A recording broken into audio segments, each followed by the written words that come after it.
Welcome to Fred Achando Analysis, ladies and gentlemen. Tension has rocked State House and the corridors within William Ruto's camp, as it has emerged that when Raila Amolo Odinga lands back from South Africa, there is a possibility that the Azimio brigade will swear him in as the president.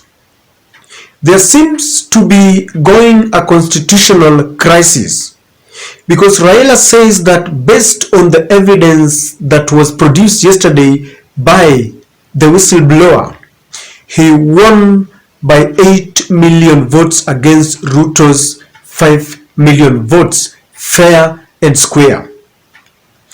Dennis Itumbi, who is the technical advisor to William Ruto, dismissed these allegations that Raila Amolo Odinga did not win, and he says that the two whistleblowers were working closely with Raila Amolo Odinga, and that is why they are coming with these allegations.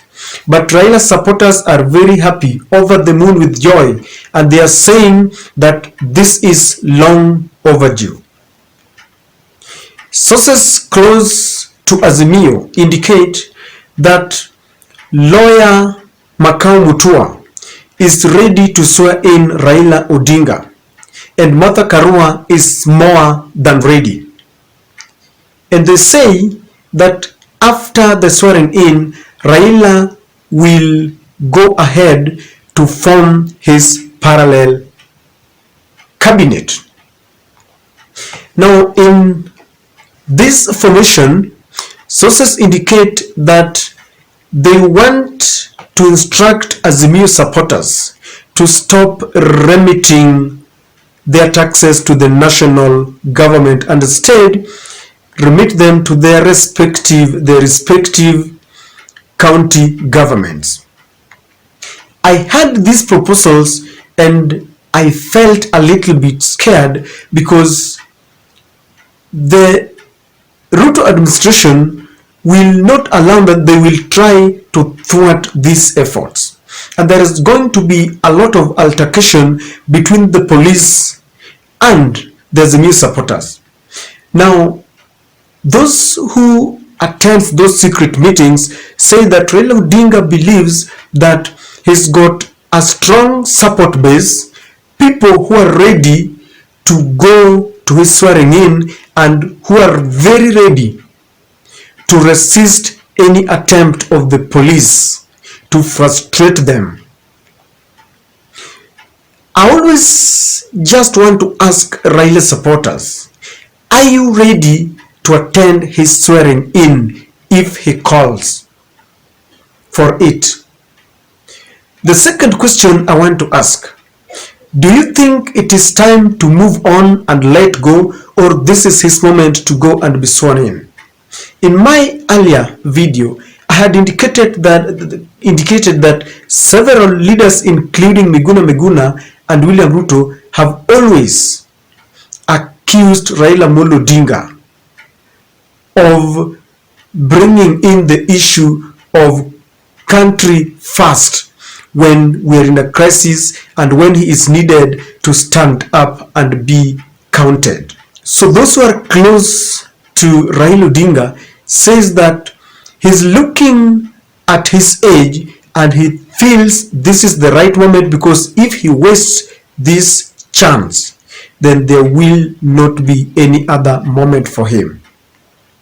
Now, they also plan to go on with street demonstrations that will ensure that they paralyze William Ruto's administration, because economists have indicated that if there should be any demonstrations within Ruto's administration, then everything is going to be paralyzed.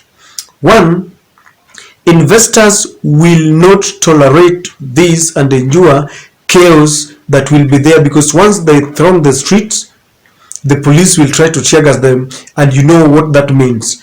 Taxes shall not be collected, because even the small businesses of the mamambogas, the wale watu wa pikipiki, will not be opened. So they say that when Raila is sworn in, should the administration make any attempts to frustrate them, they will also go full throttle to frustrate the economy by going to the streets.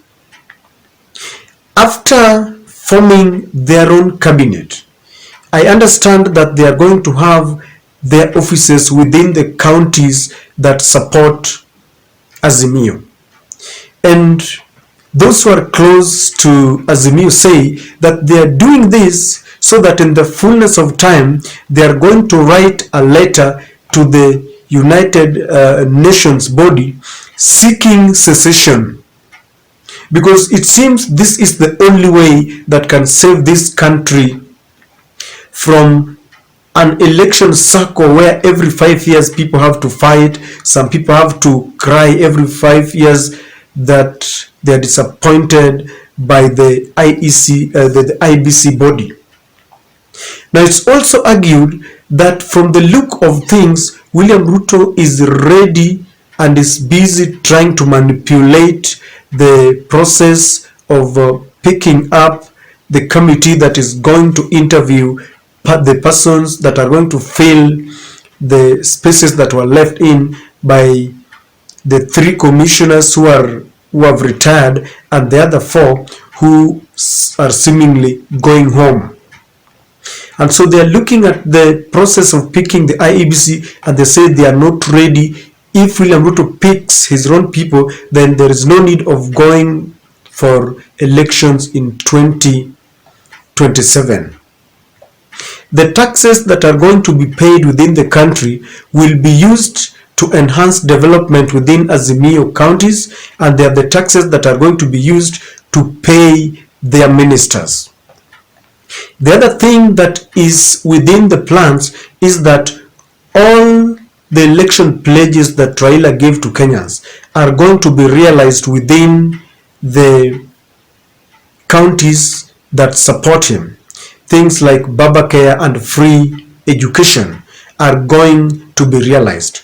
And it seems that the leaders are very ready to do anything, and they are ready to meet the tear gas and even live bullets, because from what appears to be classified information, they have learned from their mistakes. They say that whenever they are in such a crisis, the government, backed up by the international community, will always come up with a measure like a handshake or something to let them work together. And it's believed that this is the reason why Ruto is crafting a bill to create the office of official opposition leader. Now, it's claimed that they do not want to hear anything to do with opposition, and from where they sit, they believe William Ruto should be the official opposition leader. My only worry is, will the international community accept this? Because William Ruto had signed a pact, an agreement that he must follow. The agreement about lifting GMO is already in place, and I believe that in court this is going to be, a thing of the past. They are going to give it the green light. There are other agreements to do with lifting the subsidies on electricity, on fuel, and corn.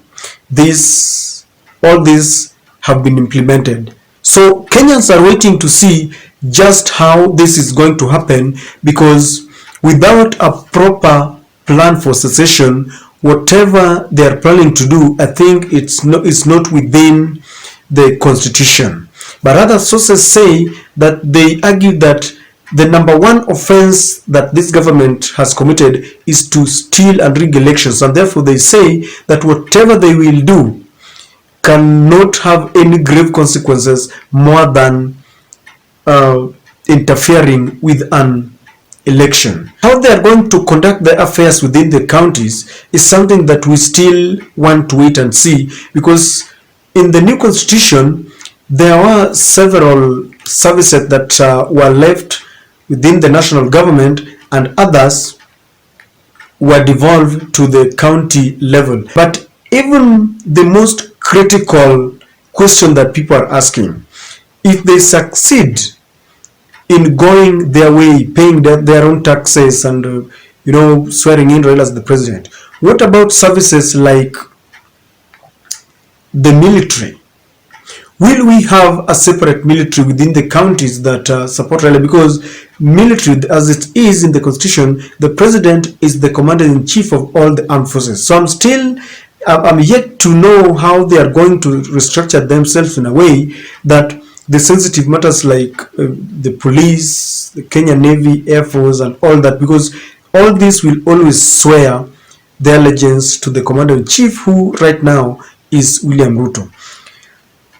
Lawyers, if this thing comes out, because I know they will reveal it fully when Raila comes back, and they will argue, I know, depending on their political affiliation, that it is a breach of the law. You will hear Attorney General saying that this is treasonable, and there's going to be a constitutional crisis, and I don't know how they're going to resolve it. So it is something that we wait and see if Raila makes good his threats, gets sworn in, and says that is now going to lead Azimio fraternity. Raila and Martha Karua's office are going to be based in one of the Azimio counties. They might pick on Kisumu, it could be Kakamega or Mombasa. So some of these services, for example, the Mombasa port, it falls within the national government. Will they now say that because it is in Mombasa, it is a county, they are going to operate it as a county? So there are several nitty-gritties and challenges that they are going to face, but they have said that there is no turning back and they will not leave any stone unturned. This is something, things are going to be very interesting, but things are not easy, ladies and gentlemen, because it seems as we have decided that this time round they are going for it. Do you support these proposals? Should they go ahead, or people have moved on?